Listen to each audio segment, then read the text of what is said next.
Après une tragédie silencieuse, une présence inattendue franchit les grilles d'un manoir vide. Et ce qui semblait être une routine devient le début d'un changement que personne n'était prêt à voir. Le pâle soleil d'hiver filtrait timidement à travers les fenêtres de la demeure dans le quartier de la Croix-Rousse, à Lyon. Malgré le chauffage central qui fonctionnait parfaitement, François Moncler ressentait un froid persistant qui semblait venir de l'intérieur. Il ajusta sa cravate devant le miroir, observant les cernes profonds qui racontaient des histoires de nuit blanche.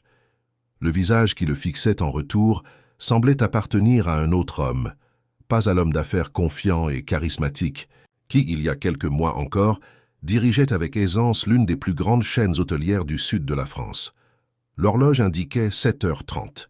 Il devait descendre, vérifier si Émilie était prête pour l'école.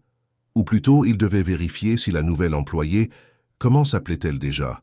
Sophie, c'est ça, réussissait à faire préparer Émilie pour l'école. Il ajusta sa veste parfaitement coupée et descendit l'escalier en bois noble qui grinçait discrètement sous ses pas. La cuisine, spacieuse et équipée comme celle d'un restaurant professionnel, était silencieuse, à l'exception du léger tintement des couverts. Émilie était assise à table, ses cheveux châtains impeccablement coiffés, son uniforme scolaire sans un seul pli. À côté d'elle, la poupée de chiffon Lucie, assise sur sa propre chaise, portait également un petit uniforme identique à celui de la fillette. La scène aurait été touchante, si ce n'était pour le regard vide de l'enfant qui portait mécaniquement des cuillerées de céréales à sa bouche. « Bonjour », dit François, sa voix résonnant plus fort qu'il ne l'aurait voulu dans cet environnement stérile. Une femme d'environ 35 ans, cheveux bouclés attachés en un chignon discret, se retourna du comptoir où elle préparait une boîte à lunch. Ses yeux bruns rencontrèrent ceux de François avec une assurance tranquille. « Bonjour, monsieur Moncler, le café est sur la table. Préparez comme vous l'aimez. » Sophie Dubois n'était dans la maison que depuis 3 jours, mais elle semblait déjà connaître les préférences de tous. Le café fumait dans la tasse exactement comme François l'aimait, fort, sans sucre, avec une touche presque imperceptible de cannelle. Il hocha la tête en signe de remerciement silencieux et s'assit, ouvrant le journal numérique sur sa tablette. Émilie ne montra aucune réaction à la présence de son père. Elle continua à manger méticuleusement, comme si elle suivait un scénario invisible. 6 ans et une discipline que beaucoup d'adultes ne possédaient pas. Dans d'autres circonstances, ce serait une source de fierté. Dans les circonstances actuelles, ce n'était qu'un symptôme de plus du problème qu'aucun spécialiste ne parvenait à résoudre. « Émy » tenta François en se penchant légèrement vers sa fille. « Enthousiaste pour la classe aujourd'hui » Rien. Pas un regard, pas un geste, juste le mouvement rythmé de la cuillère, du bol à la bouche, de la bouche au bol. Sophie observait discrètement la scène tout en finalisant la boîte à lunch. En seulement 3 jours de travail, elle avait déjà mieux compris la dynamique de cette maison que beaucoup de ceux qui la fréquentaient depuis des années. Monsieur Moncler était un homme qui savait gérer les chiffres, les tableurs et les négociations de millions, mais qui se perdait complètement face au silence de sa propre fille. Et la petite Émilie, quant à elle, avait construit un mur si haut autour d'elle que personne ne savait plus comment l'atteindre. « Monsieur », interrompit Sophie dans le silence gênant, « j'ai préparé quelques documents sur les activités que j'ai planifiées pour Émilie durant l'après-midi. Si vous pouviez y jeter un œil et les approuver ?» François semblait soulagé d'avoir quelque chose de concret à discuter. « Bien sûr, laissez-les dans mon bureau. Je les verrai avant le déjeuner. » Sophie acquiesça et reporta son attention sur la fillette qui avait terminé ses céréales. « Émy, c'est l'heure de se brosser les dents. Emmenons-nous Lucie aussi. Elle m'a dit qu'elle voulait avoir les dents bien blanches pour la photo de classe. » Pendant un très bref instant, quelque chose sembla scintiller dans les yeux de l'enfant. Ce n'était pas un sourire, ni même un regard de reconnaissance, mais quelque chose de moins automatique, moins mécanique. Émilie descendit de sa chaise en tenant soigneusement la poupée et marcha vers l'escalier, suivie par Sophie, qui lança un regard rassurant à François avant de sortir. Seul dans l'immense cuisine, François ressentit le poids de la solitude comme jamais. Ce n'était pas seulement l'absence de Juliette qui faisait mal. C'était la sensation grandissante que, même avec sa fille vivant sous le même toit, il était complètement seul. L'écho des pas d'Émilie et de Sophie montant les escaliers ne faisait que renforcer la distance émotionnelle qui grandissait chaque jour. Le chauffeur arriverait dans 20 minutes pour emmener Émilie à l'école. Ensuite, François irait au siège central du groupe Moncler dans le centre de Lyon, où il plongerait dans les réunions, les contrats et les négociations. C'était là, parmi les chiffres et les stratégies, qu'il se sentait encore compétent, en contrôle. C'était là qu'il parvenait, pendant quelques heures, à oublier qu'il y avait un problème à la maison que tout son argent et son influence ne pouvaient résoudre. Son téléphone vibra. C'était Antoine, son assistant, confirmant la réunion avec les investisseurs japonais pour 10 heures. François répondit rapidement et se leva, laissant le café à moitié bu. Il monta à son bureau au premier étage pour prendre quelques documents avant de partir. Dans le couloir, il s'arrêta involontairement devant la chambre d'Émilie, où il pouvait entendre la voix douce de Sophie. Et alors, Lucie a dit qu'elle avait peur d'aller à l'école, parce qu'elle pensait que personne ne voudrait être son amie. Tu sais ce que je lui ai dit? Que tout le monde a peur parfois, même les adultes, et que c'est normal d'avoir peur tant qu'on ne laisse pas la peur nous commander. François s'approcha un peu plus de la porte entr'ouverte. Sophie était assise au bord du lit, arrangeant le sac à dos d'Émilie tout en parlant à la poupée. La fillette, debout devant le miroir, observait simplement, apparemment indifférente. Mais il y avait quelque chose dans sa posture, dans la façon dont ses yeux se tournaient occasionnellement vers Sophie et Lucie, qui suggérait que, d'une certaine manière, elle écoutait. C'est alors que François remarqua quelque chose qu'il n'avait pas perçu auparavant. Dans la main d'Émilie, caché entre ses petits doigts, il y avait un morceau de papier plié. La fillette le tenait fermement, comme s'il s'agissait de quelque chose de précieux. Quand Sophie se leva pour ranger un livre, Émilie glissa rapidement, le papier dans la poche de son uniforme, dans un mouvement presque furtif. François recula, intrigué et inexplicablement ému. Ce petit geste, le secret gardé dans la poche, le mouvement délibéré pour le cacher, était la première action véritablement spontanée qu'il voyait chez sa fille depuis des mois. Il ne savait pas ce que cela signifiait, mais c'était quelque chose. C'était un début. Il retourna silencieusement à son bureau, les pensées tourbillonnant. Peut-être y avait-il de l'espoir. Peut-être que cette Sophie, avec son approche différente et sa voix toujours calme, parvenait à atteindre Émilie d'une manière que personne d'autre n'avait réussi. Quand il redescendit, Émilie était, déjà à la porte, sac à dos sur les épaules, poupée dans les bras attendant le chauffeur. Sophie ajustait un petit foulard autour du cou de la fillette, protection contre le froid lyonnais qui persistait, malgré l'approche du printemps. « Sophie !» appela François. « Pouvons-nous parler quand je reviendrai du bureau? J'aimerais discuter. Pas de quelques ajustements dans la routine d'Émilie. »« Certainement, monsieur, nous serons là. » Son sourire était contenu, professionnel, mais il y avait une fermeté qui, d'une certaine façon, rassurait. Le chauffeur arriva ponctuellement, et Émilie monta dans la voiture sans hésitation, la poupée fermement tenue dans ses bras. François observa le véhicule s'éloigner, pensant à combien les gestes les plus simples, un enfant allant à l'école, un billet caché dans une poche, pouvaient, dans les bonnes circonstances, ressembler à de petits miracles. En conduisant sa propre voiture vers le centre de Lyon, il ne pouvait s'empêcher de penser à ce qu'il venait d'observer. Cela faisait des semaines, peut-être des mois, qu'il n'avait pas ressenti cette légère agitation, cette sensation que quelque chose d'important se produisait. C'était un sentiment étrange, presque oublié, l'espoir, petit et fragile, mais indéniablement présent. En cette matinée grise d'hiver, alors que le trafic s'écoulait lentement dans la ville, François Moncler se permit de croire, pour la première fois depuis longtemps, que peut-être, juste peut-être, il existait un chemin de retour vers la lumière. Si cette histoire vous a intéressé, n'oubliez pas de vous abonner à notre chaîne et de laisser un j'aime. Dites-nous de quelle ville vous nous regardez, nous continuons. La semaine s'écoula avec la prévisibilité d'une horloge suisse. François partait tôt, Émilie allait à l'école, et Sophie maintenait la maison en ordre avec une efficacité silencieuse qui, peu à peu, commençait à créer de petites fissures dans la routine hermétique des Moncler. C'étaient des changements subtils, presque imperceptibles. Un vase de fleurs fraîches sur la table à manger, une musique douce jouant pendant le petit déjeuner, l'arôme de biscuits fait maison imprégnant la cuisine les jeudis après-midi. C'est lors d'un de ces jeudis que François rentra plus tôt que d'habitude.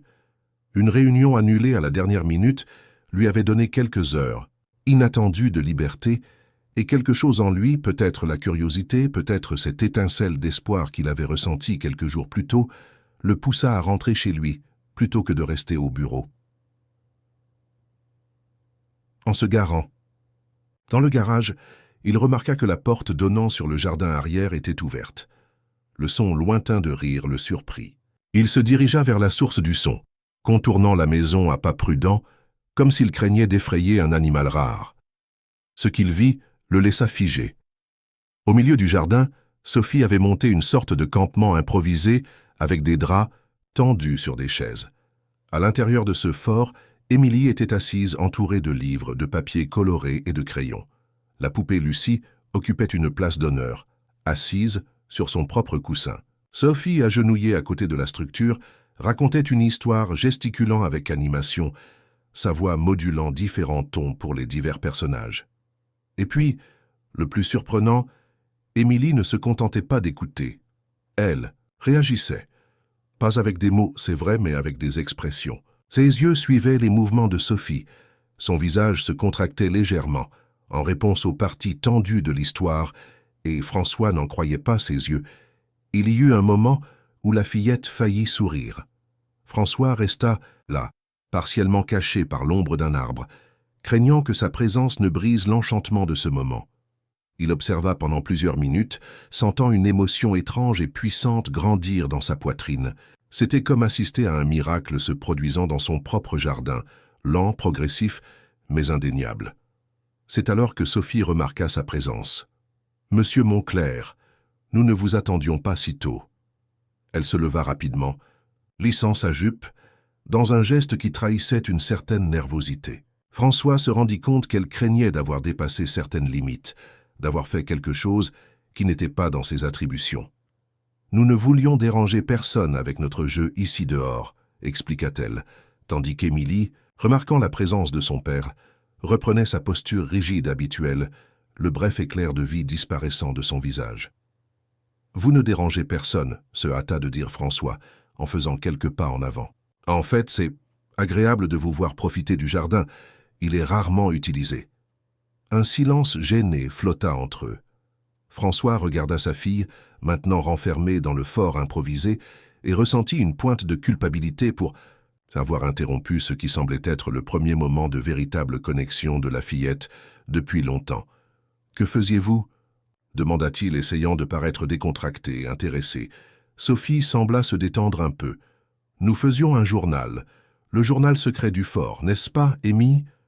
La fillette ne répondit pas, mais ses doigts serrèrent légèrement le bord d'un des papiers colorés devant elle.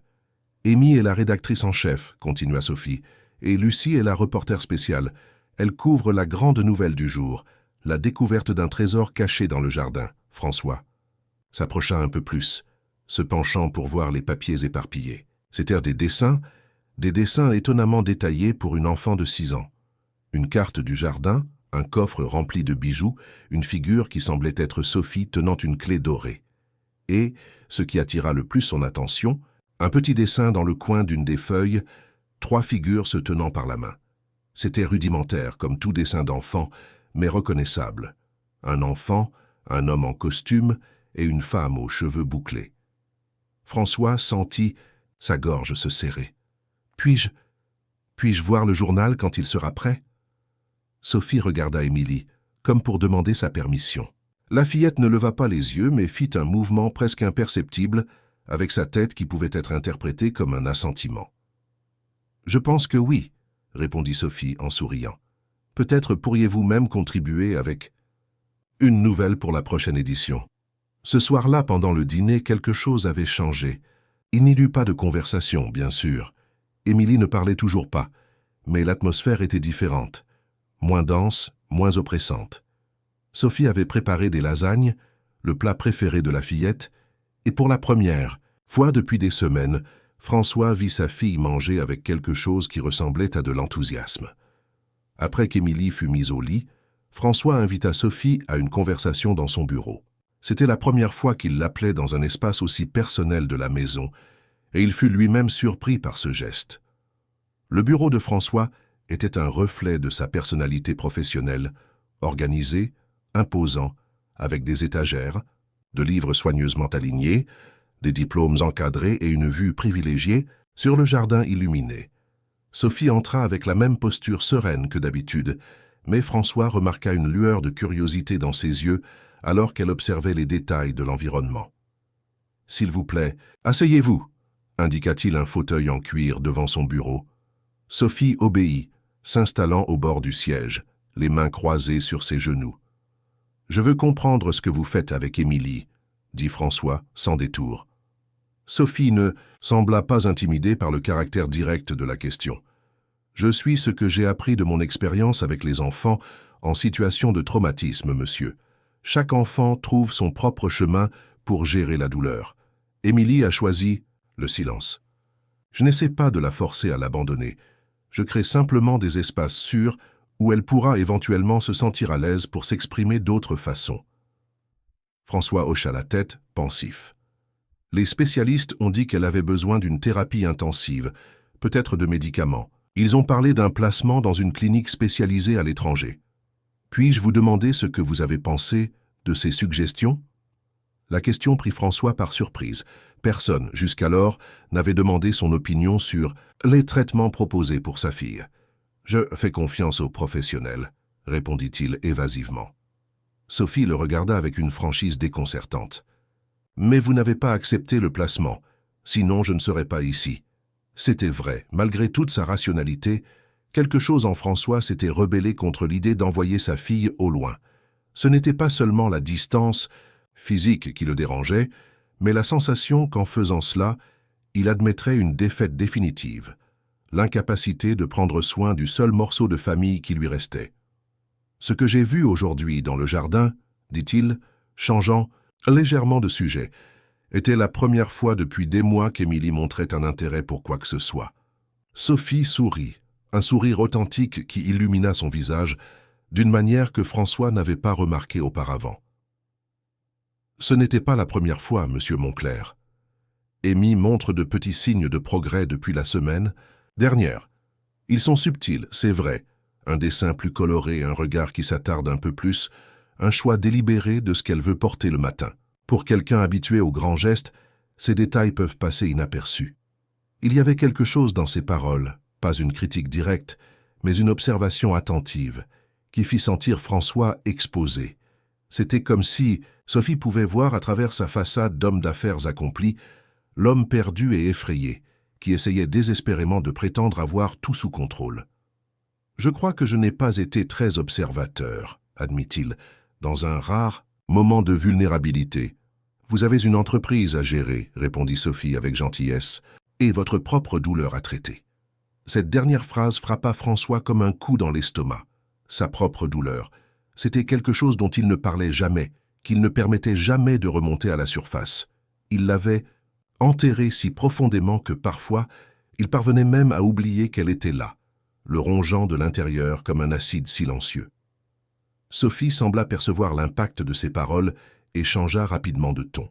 « Si vous me permettez, une suggestion, monsieur. Peut-être pourriez-vous participer à certaines de nos activités. Rien d'élaboré, juste être présent. Lire un livre dans la même pièce pendant qu'Amy dessine, peut-être prendre un chocolat chaud avec nous pendant un après-midi cinéma. Une présence sans pression, c'est ce dont elle a besoin maintenant. » François hocha la tête, reconnaissant pour le changement de sujet. « Je peux essayer. » « Excellent. Et une chose de plus. »« Oui, Amy a laissé ceci pour vous. » Sophie sortit de sa poche un morceau de papier plié et le tendit. François le prit avec précaution, comme s'il était fait de cristal. « Elle a demandé que je vous le remette ? » ?»« Pas. » »« Avec des mots. Mais elle l'a mis dans ma main et a pointé vers la porte de votre bureau. Son langage est là, monsieur Monclerc. Nous devons juste apprendre à l'interpréter. » Après le départ de Sophie, François resta immobile pendant quelques minutes, regardant le papier plié dans sa main. Finalement, avec des doigts légèrement tremblants, il l'ouvrit. C'était un dessin. Simple, fait au crayon bleu. Il montrait ce qui semblait être la silhouette d'un homme assis seul sur un banc de parc. Au-dessus du dessin, en lettres d'enfant, soigneusement formé, un seul mot, « papa ».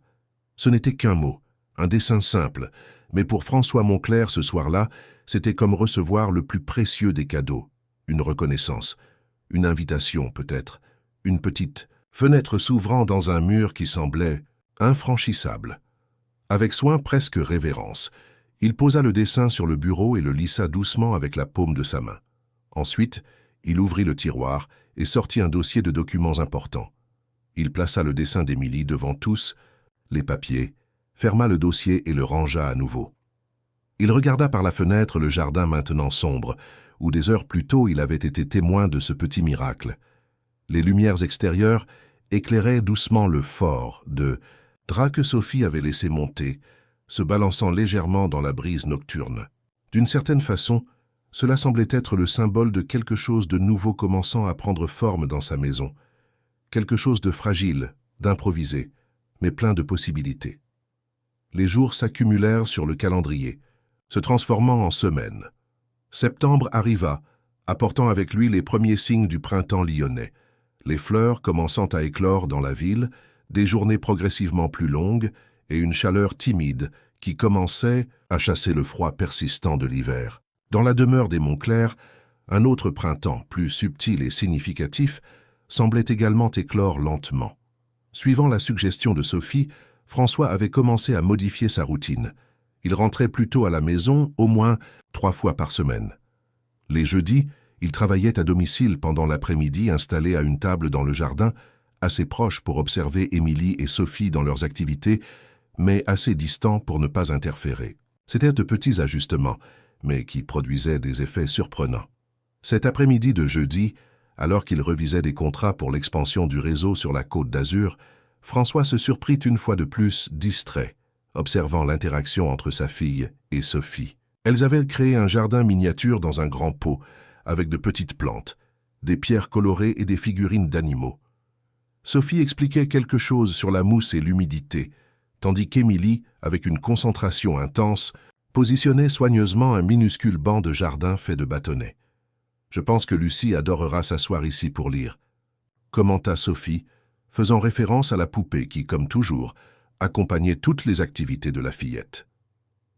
Émilie acquiesça, puis fit quelque chose qui capta totalement l'attention de François. Elle porta la main à sa poche, en sortit un morceau de papier plié et le tendit à Sophie. C'était un geste qui était devenu partie d'un code particulier entre elles. Les billets remplaçaient les mots qu'Émilie ne pouvait pas, ou ne voulait pas, prononcer. Sophie déplia le papier, lut en silence, puis regarda dans la direction de François avec une expression qu'il ne sut interpréter. « Tu es sûr ?» demanda-t-elle doucement à Émilie, qui acquiesça à nouveau cette fois de façon plus énergique. Sophie se leva et marcha jusqu'à l'endroit où François était assis, le billet à la main. « Amy a une question pour vous, dit-elle, tendant le papier. L'écriture enfantine était maintenant plus ferme, plus confiante que dans le premier billet qu'il avait reçu des semaines auparavant. « Papa, peux-tu aider à construire une maison pour les oiseaux du jardin? Lucie a dit qu'ils ont besoin d'un endroit où habiter quand il pleut. » François sentit un nœud dans sa gorge. C'était le billet le plus long qu'Émilie avait écrit jusqu'à présent, et le premier où elle s'adressait directement à lui, avec une demande. « Bien sûr, répondit-il, se levant immédiatement et laissant les contrats oubliés sur la table. « Je pense que nous avons quelques outils dans le garage. Nous pouvons commencer maintenant même, si tu veux. » Ce qui suivit fut une après-midi que François garderait à jamais dans sa mémoire. Lui, qui ne se souvenait pas de la dernière fois qu'il avait construit quelque chose de ses propres mains, se retrouva à chercher des planches, mesurées, sciées et clouées sous le regard attentif de sa fille. Sophie restait à proximité, aidant discrètement, passant des outils, suggérant des idées, mais toujours en laissant de l'espace pour que père et fille interagissent. À un moment donné, lorsque François essayait d'ajuster une petite plateforme qui servirait d'entrée pour la maison, ses mains trop grandes pour le travail délicat, Émilie s'approcha. Avec des gestes précis, elle montra comment elle voulait que la pièce soit positionnée. Ses petits doigts touchèrent brièvement les siens, et François sentit comme si un courant électrique passait entre eux, une connexion perdue depuis si longtemps, maintenant momentanément restaurée. Le résultat final était loin de la perfection. La petite maison penchait légèrement d'un côté, et l'entrée était probablement trop grande pour les oiseaux locaux. Mais aux yeux de François, c'était la plus belle chose qu'il ait jamais créée. « Nous devons la peindre, dit-il, observant le bois, brut. Quelle couleur penses-tu que les oiseaux aimeraient, Amy ? La fillette courut jusqu'à la table du jardin, prit un crayon de couleur bleu turquoise et le rapporta, le remettant à son père avec un geste décidé. « Excellent choix, sourit François. Nous achèterons la peinture demain. » C'est alors qu'Émilie fit quelque chose de complètement inattendu. Elle s'approcha de la maison d'oiseau, la toucha délicatement du bout des doigts et ensuite fit 2 pas vers son père. Pendant un moment, elle resta immobile comme si elle luttait contre une impulsion. Puis, rapidement, presque furtivement, elle se pressa contre les jambes de François dans une étreinte fugace avant de s'éloigner à nouveau, courant vers Sophie. Le geste dura moins de 3 secondes, mais pour François, il sembla contenir toute l'éternité. Il sentit ses yeux brûler et détourna le visage, cherchant à dissimuler l'émotion qui le traversait comme une vague. Quand il parvint à se recomposer et se retourna, il vit Sophie tenant la main d'Émilie, toutes deux le regardant avec des expressions qui mêlaient surprise et quelque chose d'autre, quelque chose comme de l'espoir. « Je pense qu'il est l'heure. »« Ah, du bain, dit doucement Sophie. Ce fut une journée bien remplie. » François se contenta de hocher la tête, encore incapable de parler. Il observa les deux retourner vers la maison, Émilie tenant la poupée dans un bras et la main de Sophie dans l'autre. C'est seulement alors qu'il permit à une larme de couler sur son visage. Ce soir-là, pendant qu'il dînait, le silence habituel semblait moins oppressant. François se surprit à raconter sa journée au bureau, les difficultés avec le nouveau projet à Nice, les particularités du client japonais. Il parlait plus pour remplir l'espace que dans l'attente d'une réponse, mais il remarqua qu'Émilie l'observait en mangeant, ses yeux attentifs suivant ses gestes, son expression plus ouverte, plus présente. Quand Sophie apporta le dessert, des fraises à la crème, le préféré de la fillette, Émilie prit sa cuillère et soigneusement sépara la plus grosse fraise de son assiette. Avec un geste délibéré, elle la plaça dans l'assiette de son père.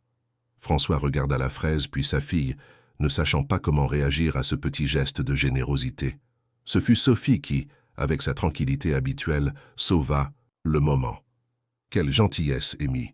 Je parie que ton père va adorer cette fraise spéciale. » François prit la fraise avec sa fourchette et la mangea lentement, savourant non seulement le fruit, mais le moment, la signification. « Elle est délicieuse, dit-il, en regardant directement sa fille. « Merci, Émy. » Après qu'Émilie fut mise au lit, François invita Sophie à prendre un verre de vin sur la terrasse. Le geste le surprit autant qu'elle. Ce n'était pas quelque chose qu'il faisait normalement, inviter des employés à boire. Mais Sophie avait cessé d'être simplement une employée depuis un certain temps, bien que François ne sache pas encore définir exactement quel rôle elle jouait dans cette maison en transformation. La terrasse offrait une vue privilégiée sur la ville. Les lumières de Lyon scintillaient au loin, créant un décor presque magique sous le ciel étoilé de cette nuit de printemps. « Elle m'a enlacé aujourd'hui, » dit François, après quelques minutes de silence confortable. « Ce n'était qu'un instant, mais c'était réel, » compléta Sophie en souriant, « et c'était son choix. » « Comment avez-vous réussi, Sophie ? Tous les spécialistes, tous les traitements, rien n'a fonctionné. Et vous, en quelques semaines ? Seulement, Sophie prit une petite gorgée de vin avant de répondre. « Ce n'était pas moi, monsieur Monclerc, c'était Émy. Elle a toujours eu la force en elle. Elle avait juste besoin de sentir qu'il était sûr de l'utiliser à nouveau. Et comment avez-vous créé cette sécurité ? En respectant son rythme, en n'exigeant pas qu'elle soit différente de ce qu'elle est maintenant, en acceptant ses termes pour la communication, aussi inhabituels soient-ils. » Sophie fit une pause, comme si elle pesait ses prochains mots. Et, plus important, en lui faisant comprendre que sa douleur est valide, qu'elle a le droit de la ressentir, mais que ressentir de la douleur ne signifie pas qu'elle doit renoncer à vivre. François fixa le vin dans son verre, les paroles de Sophie résonnant dans son esprit. « On dirait que vous parlez aussi de moi. » Sophie soutint son regard. Peut-être que c'est le cas. Il y avait une intimité croissante entre eux, construite, non pas sur des gestes romantiques ou des mots d'affection, mais sur une compréhension mutuelle de ce que signifiait prendre soin d'Émilie, de ce que c'était que de naviguer dans les eaux turbulentes de la perte et de la reconstruction.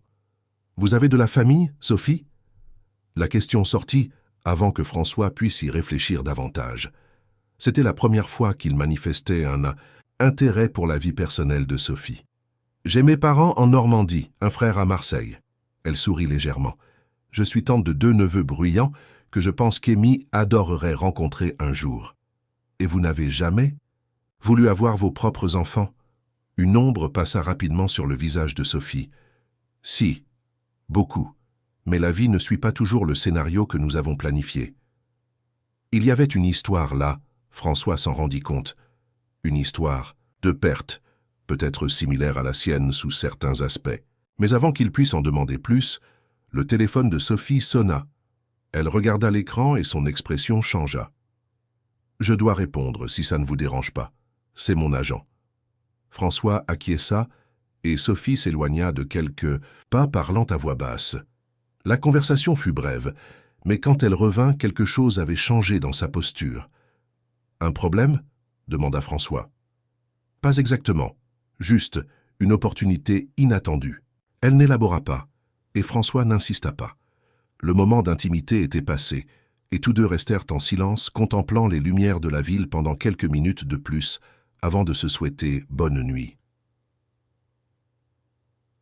Le lendemain matin, pendant qu'il prenait le petit déjeuner, le téléphone de la maison sonna. C'était inhabituel, peu de personnes avaient le numéro fixe. La plupart des contacts passaient par le portable de François. Martine, la gouvernante qui venait 3 fois par semaine, répondit et avec une expression de surprise, tendit le téléphone à François. « C'est votre mère, monsieur. » François sentit un serrement à l'estomac. Hélène Moncler appelait rarement, et quand elle le faisait, ce n'était jamais de bonnes nouvelles. « Maman, il s'est passé quelque chose ?» La voix à l'autre bout de la ligne était ferme, autoritaire, exactement comme François s'en souvenait. « J'arrive à Lyon demain. Cela fait trop longtemps que je n'ai pas vu ma petite fille, et les nouvelles que je reçois à son sujet sont préoccupantes. Je resterai chez toi pendant quelques semaines. » Ce n'était pas une demande, c'était une annonce. Typique d'Hélène. François ferma les yeux, sentant la tension s'accumuler dans ses épaules. « Maman, je ne sais pas si c'est le meilleur moment. Émilie traverse une période délicate d'adaptation et... C'est précisément pour cela que je dois être là. Je reçois des rapports de l'école disant qu'elle ne parle toujours pas, François. Ce n'est pas normal. Tu as besoin de quelqu'un qui comprend la discipline et la structure pour remettre cette maison sur les rails. » François regarda Émilie, assise à table, apparemment indifférente à la conversation, mais ses yeux révélaient qu'elle était attentive. Sophie, de l'autre côté de la cuisine, observait également son visage un masque de sérénité qui dissimulait à peine son inquiétude. « D'accord, maman. » François céda, sachant qu'argumenter serait inutile. « J'enverrai le chauffeur te chercher à l'aéroport. » Quand il raccrocha, un silence pesant plana sur la cuisine. François regarda Sophie, qui aidait maintenant Émilie à terminer ses céréales. « Ma mère arrive demain, » annonça-t-il, essayant de garder un ton neutre. « Elle va rester avec nous un moment. » Sophie acquiesça, son visage ne montrant aucune réaction particulière à la nouvelle, mais ses yeux, toujours expressifs, révélaient une compréhension profonde de ce que cette visite pourrait signifier, pour le fragile équilibre qu'ils avaient commencé à construire. « Je vais préparer la chambre d'amis, » dit-elle simplement. Émilie, soudainement, poussa son assiette et descendit de sa chaise. Elle prit la poupée Lucie et, sans regarder, personne sortit de la cuisine à pas rapide. François fit mine de la suivre, mais Sophie l'arrêta d'un geste doux. « Laissez-la traiter cela. Elle a compris plus que nous ne l'imaginons de cet appel. » François passa sa main dans ses cheveux, sentant le poids de la situation. « Ma mère est compliquée. Elle a ses propres idées sur la façon dont Émilie doit être élevée. Des idées très différentes des vôtres. » Sophie rangea les assiettes dans le lave-vaisselle avant de répondre. Ses mouvements délibérément lents, comme si elle choisissait soigneusement ses mots. « Je ne suis pas inquiète pour moi, monsieur Moncler. Je suis inquiète pour Amy. Elle commence enfin à se sentir en sécurité pour s'exprimer à sa manière. Un changement brusque maintenant. » Elle ne termina pas la phrase, mais ce n'était pas nécessaire. Tous deux savaient ce qui était en jeu.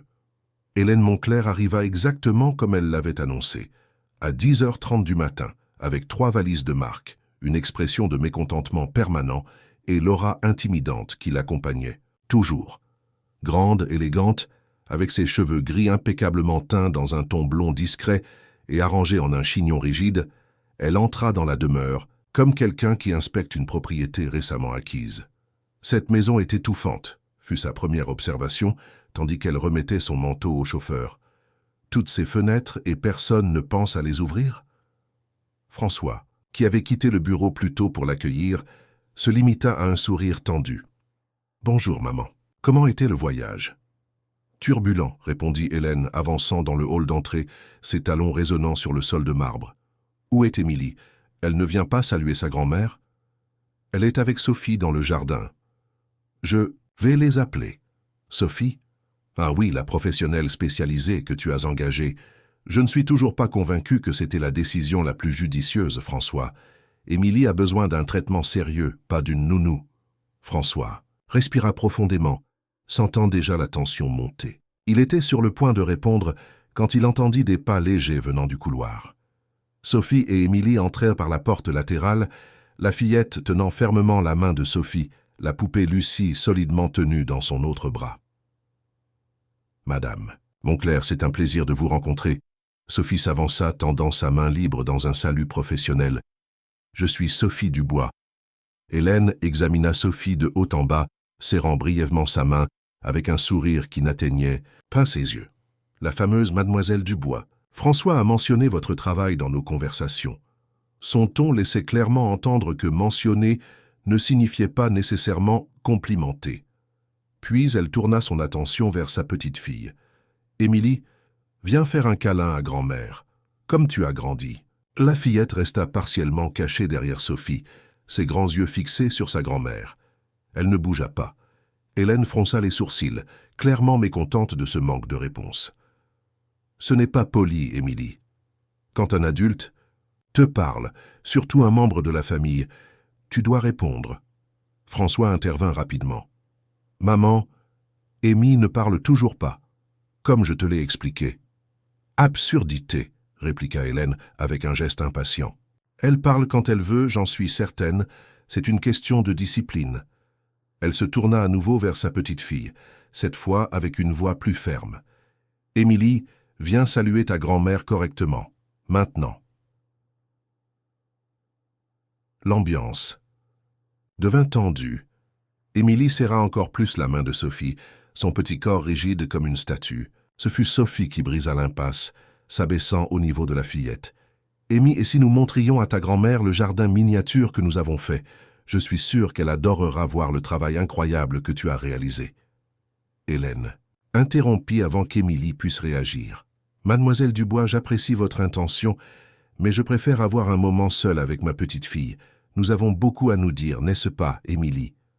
Sophie regarda François, ses yeux transmettant un message clair d'inquiétude. François comprit l'appel silencieux. « Maman, et si tu t'installais d'abord dans ta chambre? Tu dois être fatiguée du voyage. Après, tu auras tout le temps du monde pour être avec Émy. » Hélène sembla sur le point de protester, mais quelque chose dans le ton ferme de son fils la fit reconsidérer. « Très bien, mais j'espère dîner à côté de ma petite fille ce soir sans interférence. » Les mots « sans interférence » étaient clairement dirigés vers Sophie, qui maintint son expression sereine, bien que François puisse percevoir la tension dans ses épaules. Dès qu'Hélène se dirigea vers la chambre d'amis, accompagnée par Martine qui portait une partie des bagages, François se tourna vers Sophie et Émilie. « Désolé pour ça, ma mère peut être intense. » Sophie acquiesça tout en ajustant doucement le petit nœud dans les cheveux d'Émilie. « C'est compréhensible. Elle s'inquiète pour sa petite fille. »« Elle a une manière particulière de montrer son inquiétude, » commenta François, passant sa main dans ses cheveux dans un geste nerveux qui était devenu fréquent ces derniers jours. « Écoutez, il serait peut-être préférable que vous et Émy passiez l'après-midi dehors aujourd'hui. Emmenez-la au parc ou à ce café pour enfants que vous avez mentionné la semaine dernière. » Sophie hésita. « Vous êtes sûre? Votre mère vient d'arriver. Elle pourrait interpréter cela comme une tentative d'éloigner Émy d'elle. Laissez-moi gérer ma mère. Allez-y et revenez pour le dîner. » Le soulagement sur le visage d'Émilie était visible. Elle tira sur la manche du chemisier de Sophie, pointant anxieusement vers la porte. « Je crois que quelqu'un est d'accord avec le plan, » sourit Sophie. « Nous serons de retour à temps pour le dîner. » Les heures suivantes furent un exercice de diplomatie pour François. Il déjeuna avec sa mère, écouta ses critiques sur la décoration de la maison. « Un canapé est nouveau? La couleur ne va avec rien ici. » Sur l'éducation d'Émilie. « Cette école est trop moderne, elle a besoin d'une structure traditionnelle. » et, inévitablement, sur Sophie. Elle semble adéquate pour une nounou, je suppose, commenta Hélène, en prenant son thé de l'après-midi sur la véranda. Mais je ne vois pas comment cela va résoudre le vrai problème d'Émilie. La petite a besoin de limites claires, pas de câlins. Sophie n'est pas juste une nounou, maman. Elle a une formation en psychologie infantile, une spécialisation en traumatisme et des années d'expérience.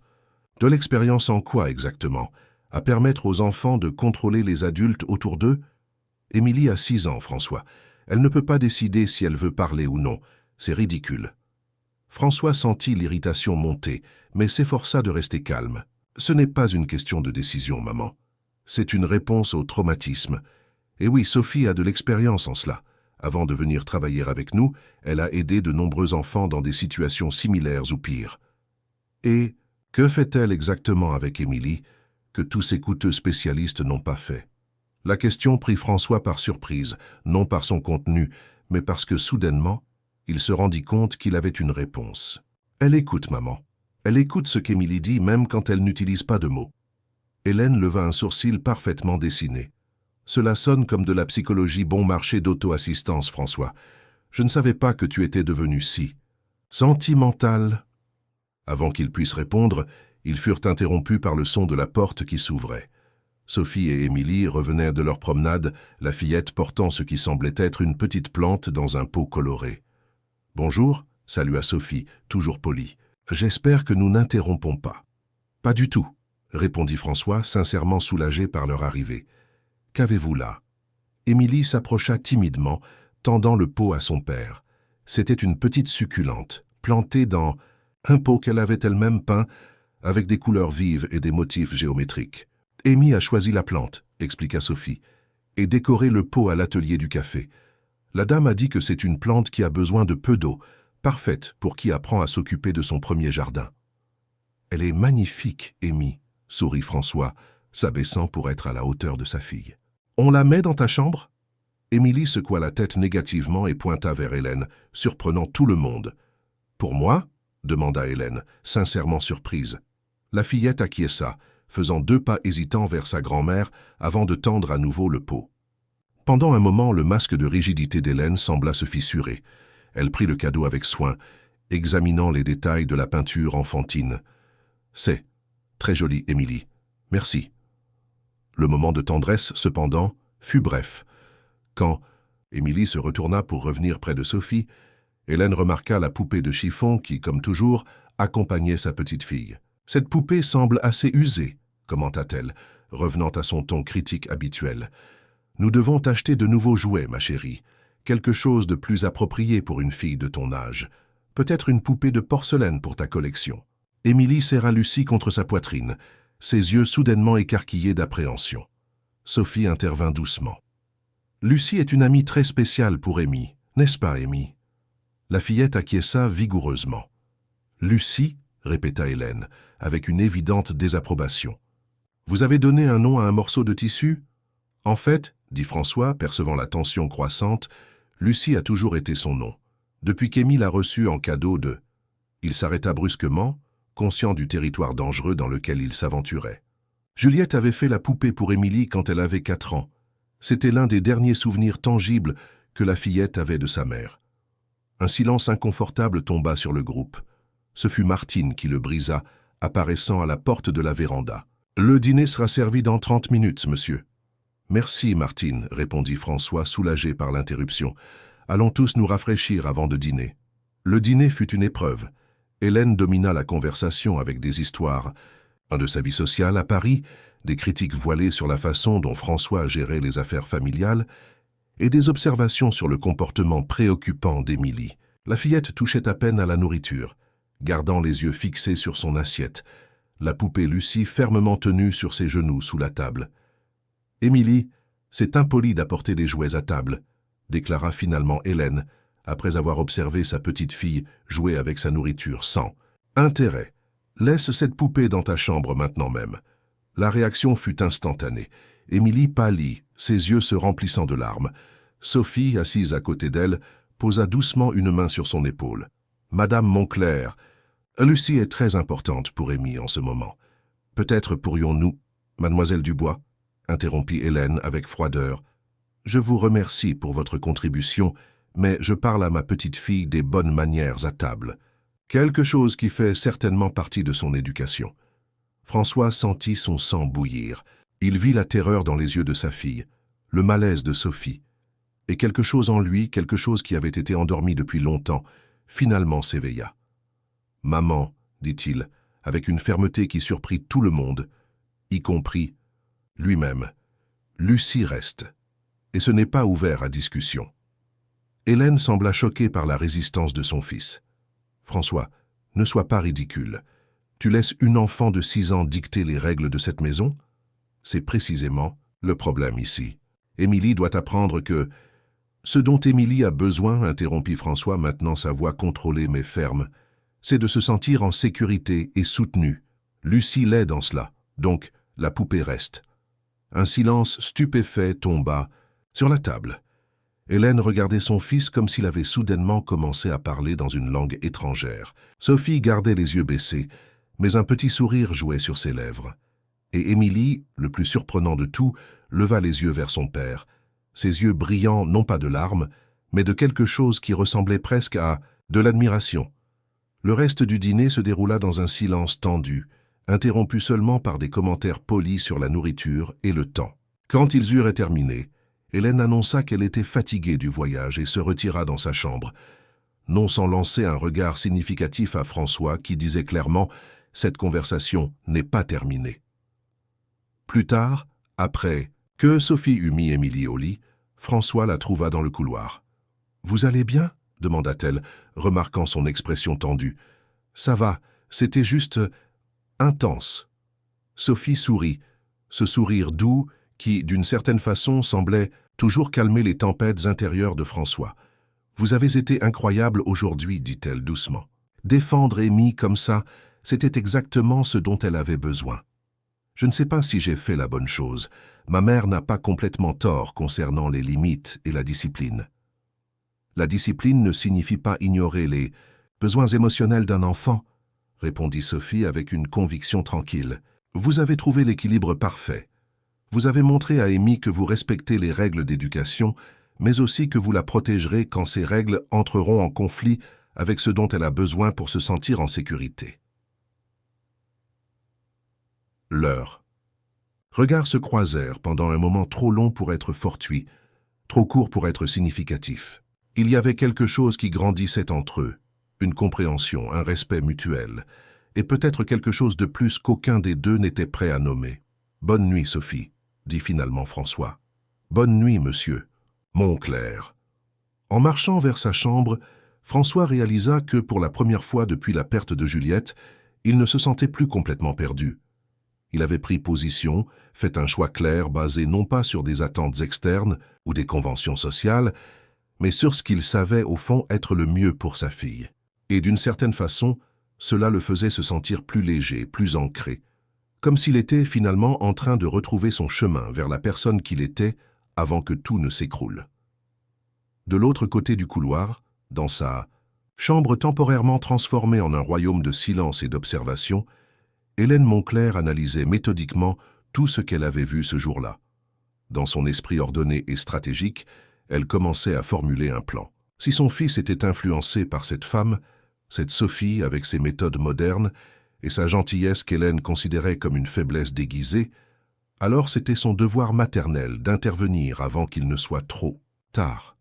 Avant qu'Émilie ne soit irréparablement lésée par cette approche sentimentale qui, selon Hélène, ne servait qu'à prolonger le problème au lieu de le résoudre. Demain, décida-t-elle, elle prendrait des mesures. Pour l'instant, elle observerait et attendrait le bon moment pour agir. Si cette histoire vous a intéressé, n'oubliez pas de vous abonner à notre chaîne et de laisser un j'aime. Dites-nous de quelle ville vous nous regardez. Nous continuons. La présence d'Hélène dans la demeure des Montclair transforma l'atmosphère de la maison dans les jours qui suivirent. Ce qui était auparavant un environnement en processus graduel de guérison devint un champ de mines de tensions silencieuses et de confrontations voilées. Hélène, avec son incroyable capacité à commander les espaces, réorganisa les horaires, questionna les routines et, discrètement, commença à éloigner Sophie des décisions concernant Émilie. Un matin particulièrement tendu, François trouva Hélène fouillant dans le bureau de son bureau, un dossier de documents ouvert devant elle. « Maman, que fais-tu » Hélène ne montra aucune gêne d'avoir été surprise, en train d'envahir l'espace privé de son fils. « J'ai trouvé les rapports de la clinique Bergman en Suisse, » répondit-elle, brandissant un ensemble de papiers, « celle que tu as refusée. Pour Émilie, j'ai lu les témoignages de familles qui y ont envoyé leurs enfants. Les résultats sont impressionnants, François. » François sentit un nœud à l'estomac. Il connaissait bien cette clinique, un centre d'excellence sans doute, mais avec des méthodes qu'il considérait comme excessivement rigides et impersonnelles, particulièrement pour une enfant aussi sensible qu'Émilie. « Nous avons déjà discuté de cela, maman. Émilie ne partira pas à l'étranger. » « À cause de cette femme, n'est-ce pas? Depuis quand, toi, un Montclair, laisses-tu des décisions importantes entre les mains d'une employée? Sophie n'est pas juste une employée. Elle quoi, François? Interrompit Hélène, ses yeux perspicaces. Tu laisses des sentiments personnels interférer avec le bien-être de ta fille? L'accusation plana dans l'air, chargée d'insinuations. François sentit son visage s'échauffer, surpris non par la question elle-même, mais par le fait qu'il n'avait pas de réponse immédiate. Que ressentait-il exactement pour Sophie? De la gratitude, certainement, du respect, de l'admiration. Mais il y avait plus, quelque chose qu'il n'était pas encore prêt à nommer, encore moins à discuter avec sa mère.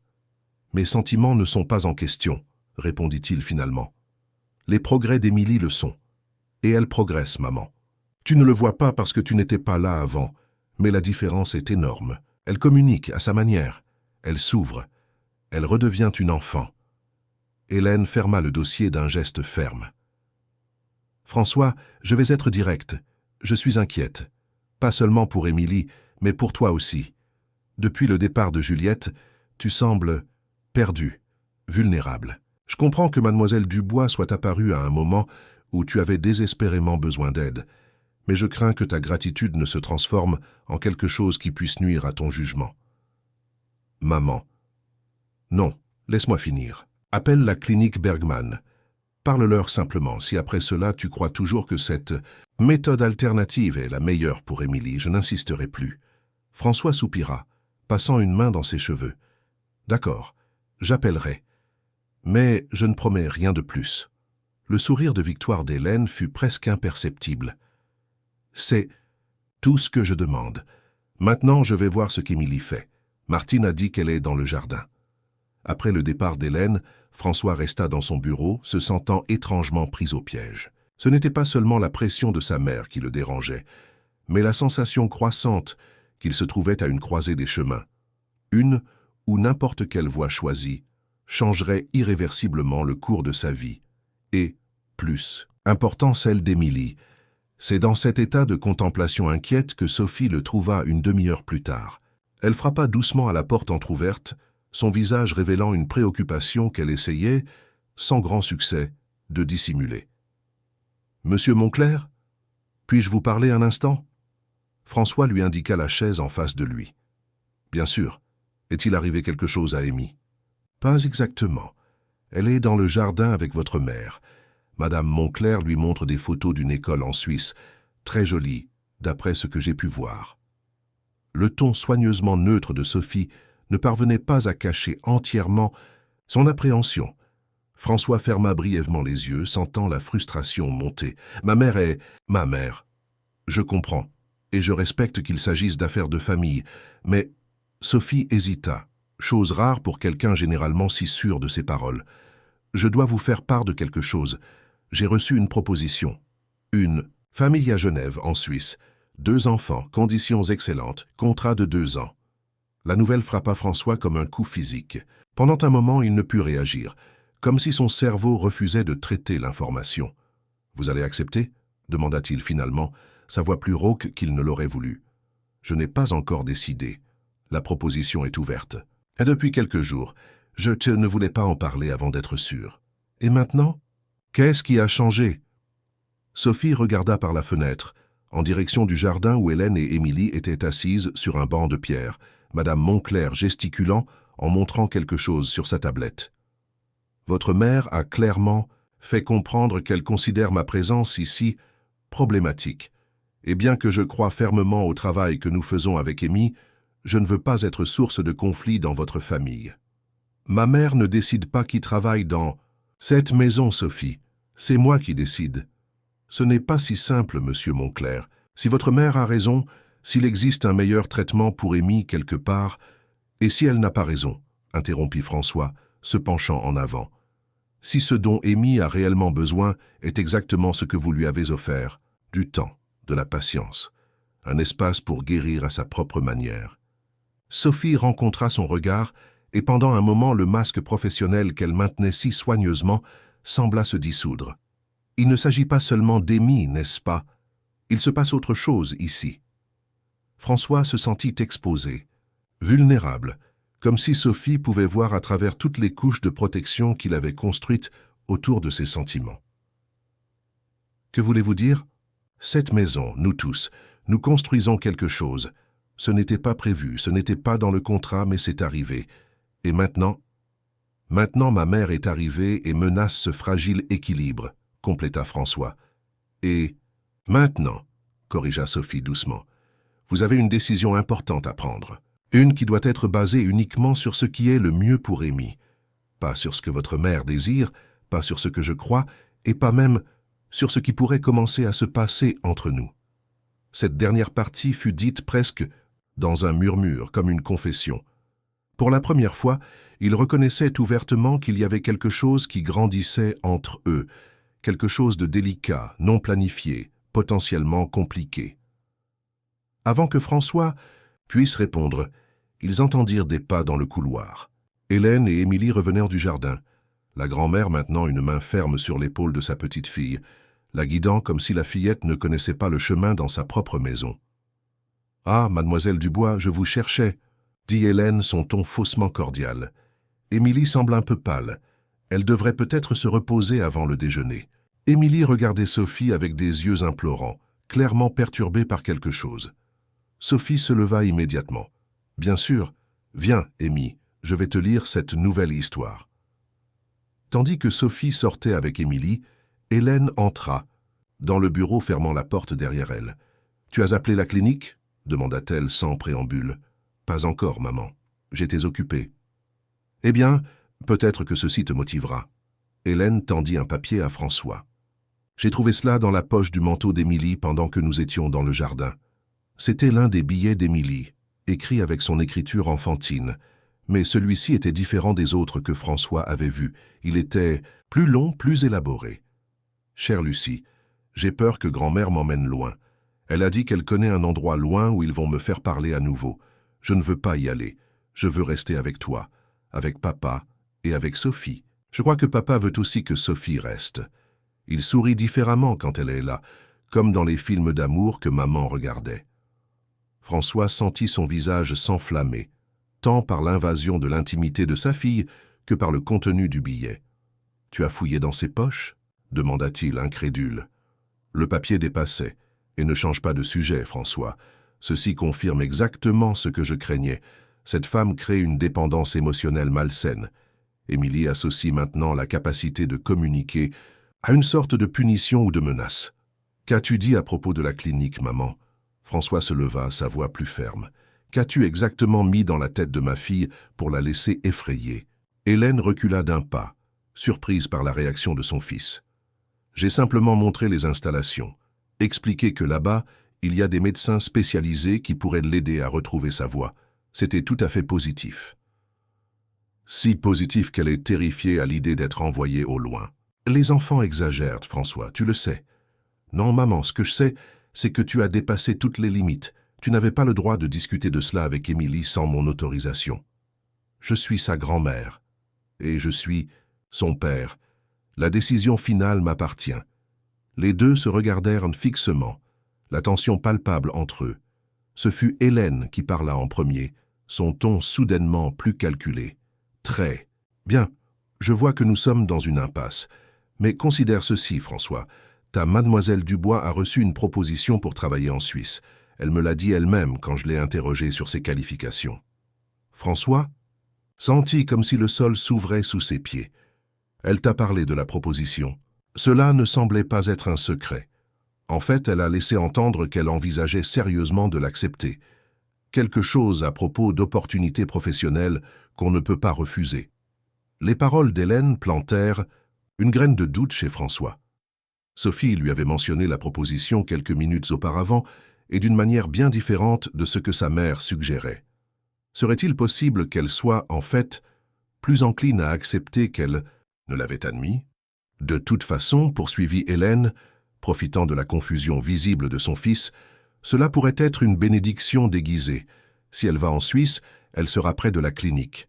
Elle pourrait même maintenir le contact avec Émilie pendant le traitement, rendant la transition moins traumatisante.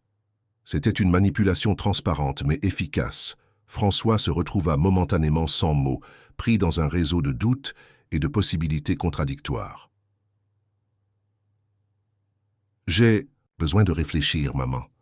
Seul, certainement. Tout ce que je demande, c'est que tu penses en tant que père, pas en tant que... Eh bien, quoi qu'il se passe entre toi et cette femme. » Après le départ d'Hélène, François resta immobile dans son bureau, le billet d'Émilie, encore dans ses mains. Les mots de sa fille résonnaient dans son esprit, particulièrement l'observation sur son sourire différent quand Sophie était proche. Était-ce si évident, si transparent que même une enfant de 6 ans pouvait percevoir ce que lui-même hésitait encore à admettre? Le son du téléphone l'arracha à ses pensées. C'était Antoine, son assistant, qui l'appelait à propos d'une urgence à l'hôtel de Nice. Un problème avec les investisseurs japonais, quelque chose qui exigeait sa présence immédiate. En tout autre temps, François serait parti sans hésitation. Les affaires passaient toujours en premier. C'était ainsi qu'il avait bâti son empire, sa réputation. Mais maintenant, avec sa maison au milieu d'une tempête émotionnelle, « Je vais résoudre cela par visioconférence », décida-t-il à la surprise d'Antoine. « Dis aux Japonais que je serai en ligne dans 1 heure. Je ne peux pas quitter Lyon aujourd'hui. » En raccrochant, François savait qu'il avait fait un choix. Le premier de nombreux qu'il devrait faire dans les prochains jours. Des choix qui définiraient non seulement l'avenir d'Émilie, mais aussi le sien. Plus tard ce jour-là, alors que François essayait de se concentrer sur sa visioconférence, Sophie frappa à sa porte. Son expression était grave. « Monsieur ?» « Mon Claire, désolé de vous interrompre, mais Amy cherche Lucie. La poupée a disparu. » L'alarme sur le visage de Sophie était évidente. Lucie ne disparaissait jamais. C'était pratiquement une extension d'Émilie, son canal de communication avec le monde, son réconfort dans les moments difficiles. « Vous avez cherché partout ?»« Partout. Elle avait la poupée avant d'aller au jardin avec votre mère, mais quand elle est revenue dans sa chambre, Lucie n'était plus avec elle. » Un mauvais pressentiment se forma dans l'estomac de François. « Je vais parler à ma mère. Où est Amy maintenant ?»« Dans sa chambre. Elle est très agitée. Je ne l'ai jamais vue comme ça auparavant. » François trouva Hélène dans le salon, feuilletant tranquillement un magazine d'architecture. « Maman, as-tu vu la poupée d'Émilie ? Lucie a disparu. » Hélène leva les yeux du magazine, son expression trop innocente pour être authentique. « Ce vieux chiffon ? Non, je ne l'ai pas vue. Peut-être est-elle tombée dans le jardin. » Amy ne laisserait jamais tomber Lucie, jamais. Eh bien, les accidents arrivent, surtout avec les enfants distraits. Il y avait quelque chose dans le ton d'Hélène, une certitude répétée, qui déclencha une alerte chez François. « Qu'as-tu fait, maman ?» Hélène ferma le magazine et le posa soigneusement sur la table basse avant de répondre. « J'ai fait ce que tu n'as pas eu le courage de faire, François. Cette poupée était un symbole du problème, un support pour le comportement dysfonctionnel d'Émilie. Sans elle, la petite sera forcée de communiquer normalement. » François ressentit une vague de colère si intense qu'il craignit un moment de perdre le contrôle. « Où est la poupée ?» demanda-t-il, sa voix dangereusement basse. « François, sois raisonnable. Ce n'est qu'un jouet, nous lui achèterons des dizaines de nouveaux jouets en Suisse. Dernière chance, maman. Où est Lucie ?» Le regard d'Hélène se durcit. « J'ai mis fin à cette chose, François. C'était le mieux à faire. » À ce moment, ils entendirent un son qu'aucun des deux ne reconnut immédiatement. Un cri, aigu, désespéré, plein de douleur. Il venait de la chambre d'Émilie. François courut dans le couloir, son cœur battant violemment. Sophie était à la porte de la chambre, pâle, une expression de choc sur son visage. « Elle parle », murmura-t-elle, ou plutôt elle crie. Dans la chambre, Émilie était en pleine crise, jeté sur le sol, frappant le tapis de ses petits poings, tout son corps secoué par des sanglots. Violents, elle criait un seul mot, répétitivement. « Lucie! Lucie! Lucie !» Le son de la voix d'Émilie, après tant de mois de silence, provoqua une réaction instantanée chez François. Sans réfléchir, il entra dans la chambre et s'agenouilla à côté de sa fille, essayant de l'étreindre. Émilie, au sommet de sa crise, se débattait avec une force surprenante pour une enfant si petite, criant toujours le nom de la poupée disparue entre des sanglots désespérés.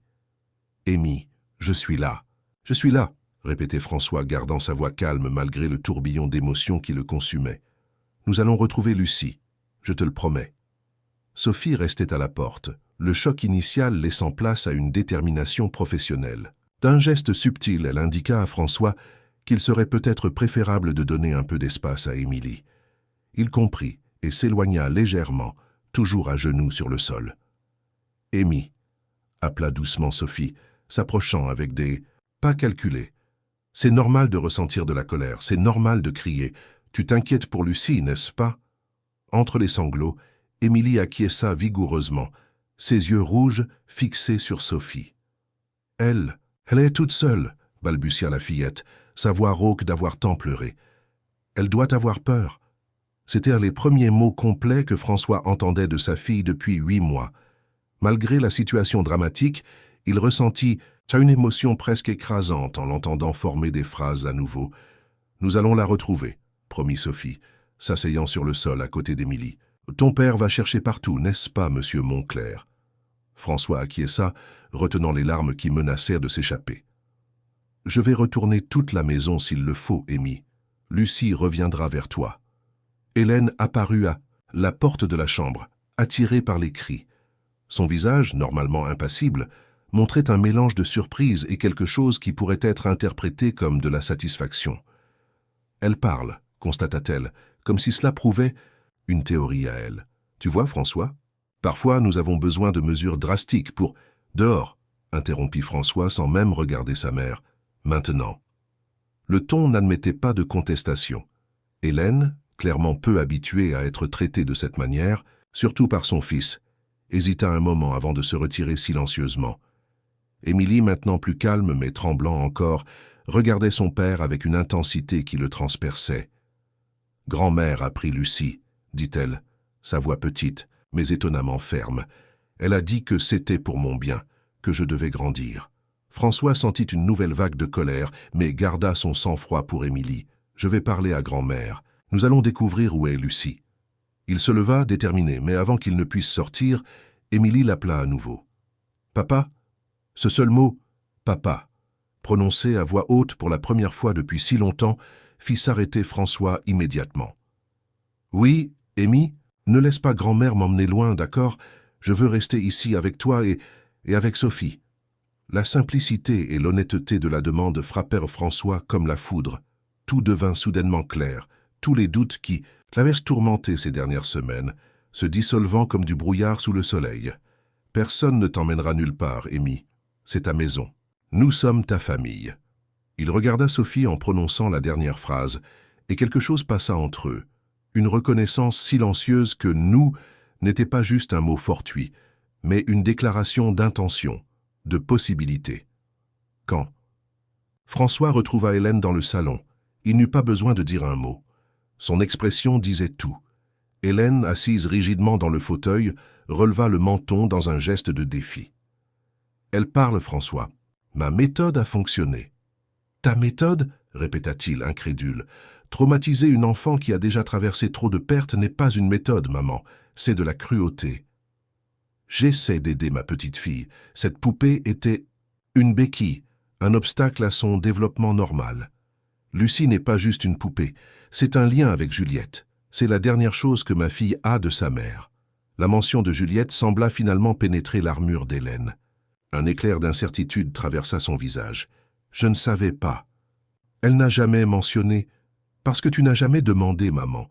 Tu es arrivée avec tes théories, tes opinions, tes plans, sans t'arrêter pour comprendre ce qui se passe réellement dans cette maison. » Hélène se leva, ajustant son cardigan dans un geste nerveux. Même ainsi, le résultat parle de lui-même. Elle parle, François. N'était-ce pas l'objectif? L'objectif était de l'aider à guérir, pas de la forcer à un effondrement émotionnel pour qu'elle parle au milieu d'une crise de panique. Tu es dramatique.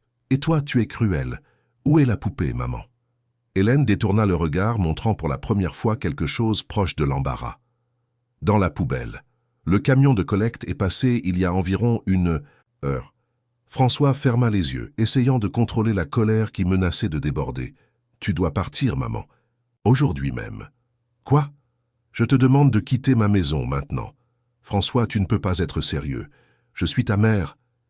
Et Émilie est ma fille. Une enfant qui essaie de faire face à sa douleur d'une manière que toi, avec toute ta sagesse, tu sembles incapable de comprendre ou de respecter. C'est à cause de cette femme, n'est-ce pas? Elle a empoisonné ton esprit contre moi. Cela n'a rien à voir avec Sophie. Cela a à voir avec toi qui ne respecte pas les limites de ma maison et, plus important, qui ne respecte pas Émilie. Ce conflit fut interrompu par Martine, qui apparut à la porte du salon visiblement mal à l'aise d'être témoin de la dispute familiale. « Excusez-moi, monsieur. Mademoiselle Sophie a demandé de vous informer qu'Émilie vous demande. Dis-lui que j'arrive tout de suite. » Il se tourna à nouveau vers sa mère. « Je vais m'occuper de ma fille maintenant. Quand je reviendrai, j'espère que tu prépareras tes valises. » En retournant dans la chambre d'Émilie, François trouva une scène qu'il n'aurait jamais espéré voir si tôt. Sophie était assise sur le lit avec la fillette, et Émilie, son Émilie qui existait depuis si longtemps uniquement dans... Le silence parlait. Pas beaucoup, pas couramment, mais elle parlait. Et Lucie aimait quand on lisait ensemble, disait-elle, entre quelques reniflements. Elle demandait toujours l'histoire du lapin bleu. C'était sa préférée, n'est-ce pas? Demanda doucement Sophie. Oui. Émilie regarda son père debout à la porte. Papa, Sophie a dit que peut-être on pourrait faire une autre Lucie. Le cœur de François se serra. Une autre Lucie? Ce ne sera pas la même, poursuivit Émilie, ses yeux encore rouges d'avoir tant pleuré. Mais Sophie a dit qu'on peut coudre une nouvelle poupée, et que je peux choisir le tissu et les boutons pour les yeux, et tout. François regarda Sophie, impressionnée par sa capacité à trouver une solution créative au milieu du chaos. Je pense que c'est une idée merveilleuse, dit-il, s'asseyant de l'autre côté du lit. Et tu sais quoi? Je suis sûr que ta maman adorerait te voir faire ça. C'était la première fois qu'il mentionnait directement Juliette à Émilie depuis l'accident. La fillette resta silencieuse un moment, réfléchissant. Elle aimerait vraiment, acquiesça-t-elle finalement à voix basse. Maman disait toujours que j'avais de bonnes mains pour faire des choses. La conversation qui suivit fut la plus longue et la plus significative que père et fille avaient à partager depuis. Des mois. Émilie parlait lentement, trébuchant parfois sur les mots comme si elle réapprenait à les utiliser. Mais elle parlait. De Lucie, de l'école, du jardin miniature, et finalement de Juliette. « Je sais que maman ne reviendra pas, dit-elle, avec une sagesse qui semblait bien au-delà de ses 6 ans. Grand-mère a dit que je devais arrêter de faire semblant de ne pas le savoir, mais je le sais. C'est juste que ça fait mal de parler. Quand je parle, ça semble devenir plus réel. » François sentit les larmes qu'il avait retenues depuis si longtemps finalement déborder. « Je sais, mon amour, pour moi aussi. » Sophie observait la scène avec discrétion, clairement consciente qu'elle était témoin d'un moment profondément intime entre père et fille. Elle fit mine de se lever, mais Émilie retint sa main. « Reste, » demanda la fillette, « s'il te plaît. » Et Sophie resta. Les trois restèrent sur ce lit, parlant, pleurant un peu, parfois même riant, tandis que le ciel de Lyon s'assombrissait, graduellement à l'extérieur. Quand finalement Émilie s'endormit, épuisée par le tourbillon émotionnel de la journée, François et Sophie sortirent silencieusement de la chambre. « Elle ira bien ?» demanda-t-il dès qu'ils fermèrent la porte. « Oui, » répondit Sophie avec une certitude tranquille. « Aujourd'hui a été une énorme avancée, malgré la façon dont cela s'est produit. Elle a brisé la barrière du silence. Le chemin à venir aura encore des défis, mais le plus difficile est passé. » Ils marchèrent côte à côte dans le couloir, une nouvelle intimité entre eux, née non pas de gestes romantiques, mais d'une bataille partagée, d'un engagement mutuel pour le bien-être d'Émilie. « Ma mère part demain, » dit François, quand ils arrivèrent au salon. « Je suis désolé pour cela, je sais que malgré tout c'est votre mère. Elle a fait ce qu'elle croyait être juste, de la mauvaise façon, mais ses intentions n'étaient pas malveillantes. Les gens causent souvent des dommages en essayant d'aider, réfléchit Sophie, surtout quand ils sont convaincus de savoir ce qui est le mieux pour les autres.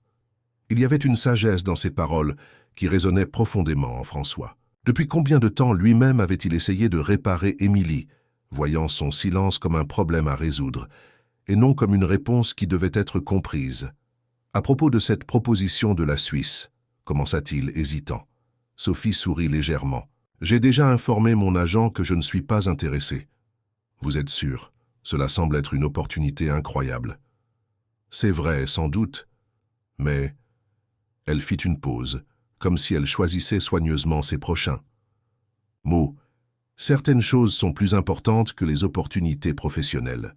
Ils se regardèrent, le moment chargé de possibilités non dites. Sophie, Nous n'avons pas besoin de définir cela maintenant, interrompit-elle doucement. Nous avons du temps. Émilie a besoin de stabilité. Nous trois avons besoin de découvrir ce nouveau chemin ensemble, sans hâte. François acquiesça, reconnaissant pour sa sagesse, pour son équilibre. Vous avez raison, comme toujours. Levé douce. Lendemain matin, tandis qu'Hélène mettait ses valises dans le taxi, François, Sophie et Émilie étaient ensemble sur la véranda. L'adieu fut bref, poli mais distant. Hélène embrassa sa petite fille, serra formellement la main de Sophie et échangea quelques mots finaux avec son fils. « J'espère que tu sais ce que tu fais, François, » dit-elle à voix basse. « Pour ?»« La première fois depuis longtemps, maman, je crois que oui. » Quand le taxi disparut au bout de la rue, Émilie regarda Sophie. « On peut commencer à faire la nouvelle Lucie aujourd'hui. »« Bien sûr, nous devons d'abord acheter les matériaux. Qu'en penses-tu si nous allions tous les trois au centre commercial après le déjeuner? »« Tous les trois ?» demanda Émilie, regardant son père avec un mélange d'espoir et d'incrédulité. « Tous les trois, » confirma François en souriant. « J'ai même déjà prévenu Antoine que je n'irai pas au bureau aujourd'hui. » Le sourire d'Émilie fut comme un rayon de soleil après une longue tempête, brillant, chaud, revitalisant. Dans les semaines qui suivirent, une nouvelle routine s'établit dans la demeure Montclair. François réorganisa ses horaires pour être plus présent. Les dîners en famille devinrent des rituels sacrés, moments où Émilie, chaque jour plus confiante dans sa voix nouvellement redécouverte, partageait des histoires de l'école ou des plans pour le jardin miniature qu'elle continuait à développer. La nouvelle Lucie, cousue avec du tissu bleu turquoise, la même couleur choisie pour la maison des oiseaux, et des boutons qu'Émilie sélectionna soigneusement, ne remplaça pas l'original, mais trouva sa propre place dans le cœur de la fillette. Elle est la petite sœur de la première Lucie, expliqua Émilie avec la logique impeccable des enfants. Par un après-midi ensoleillé d'octobre, alors qu'ils plantèrent des fleurs dans le jardin, une activité qui était devenue un rituel, de week-end pour tous les trois, Émilie fit une observation qui surprit autant François que Sophie. « Vous êtes comme les fleurs, dit-elle, pointant vers les lys qu'ils venèrent de planter. Avant, vous étiez séparés.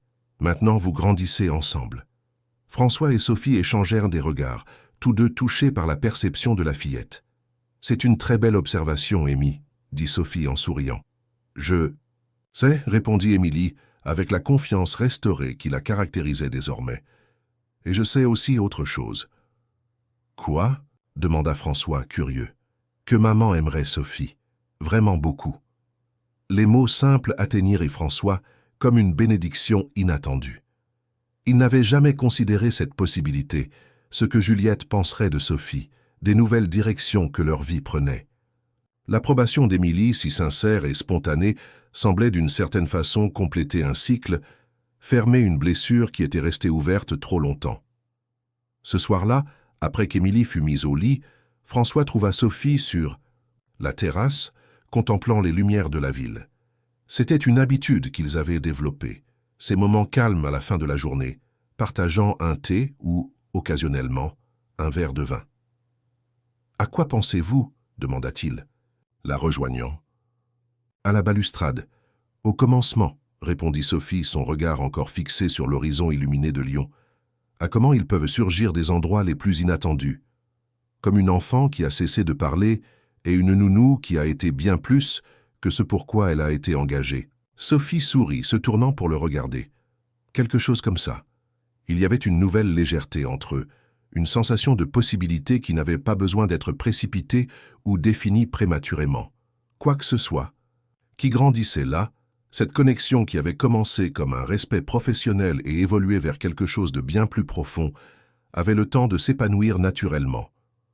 Vous savez ce qu'Amy m'a demandé aujourd'hui avant de dormir, dit François après un moment de silence confortable. Quoi? Si vous alliez continuer à vivre avec nous, même après qu'elle serait complètement guérie? Sophie haussa les sourcils, surprise. Et qu'avez-vous répondu? J'ai dit que j'espérais que oui, que cette maison, que nous, serions beaucoup plus vides sans vous. Les mots flottèrent entre eux, honnêtes et vulnérables. Sophie tendit la main touchant légèrement celle de François sur la balustrade. Alors c'est une bonne chose que je n'ai pas l'intention d'aller ailleurs. Sous le ciel étoilé de Lyon, avec la douce brise du printemps apportant le parfum des fleurs fraîchement plantées, quelque chose de nouveau était définitivement en train de fleurir dans la demeure des Montclair. Ce n'était pas parfait, ni exemple de défis futurs, mais c'était réel. Et pour une famille qui avait connu la profondeur de la douleur et du silence, cette nouvelle